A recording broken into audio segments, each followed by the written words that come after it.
Hello everyone. Here I'm going to show you guys what the need or the demand for motor control technicians are.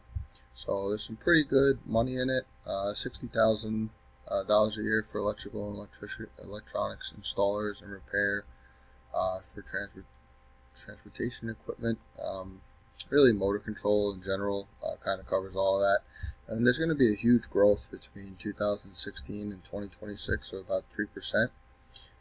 A lot of career opportunities, a lot of good economic outlook from the Bureau of Labor Statistics.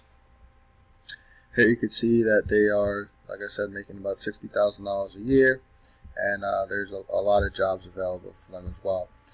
Some of the software that they'll be working with is a version of the PLC software. So I just finished making the first lesson that I'm going to have the students doing.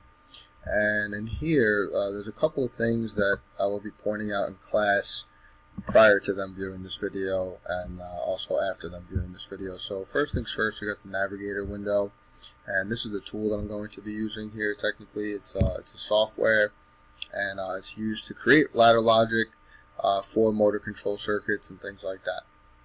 So here on the left side, you have your Navigator window, and inside that Navigator window, if you go to Logic, Program Blocks, hit the drop down for all that, it just pops up. And when you get into main, okay, main is where we're going to build our main program or our main ladder logic schematic. Up at the top right are the tools available. This is just a few tools, so you have some basic ones to start off with, and then as we get into the negative coil or negate coil, the positive transition coil, negative transition coil, each lesson will build up to those. Prior to getting to that, I have a lot of students that will simply have issues getting these bits into the program. So if you click on it and just hit delete on your keyboard, it'll go away.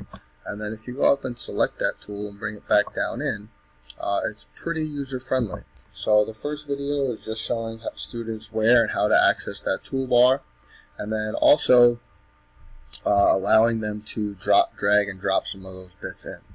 So like I said, we have some support from the industry here showing the need for these technicians that have the skill to work with motor control circuits.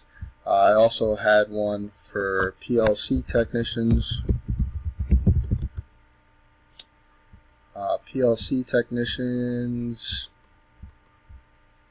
So it didn't pop up the way that I had anticipated.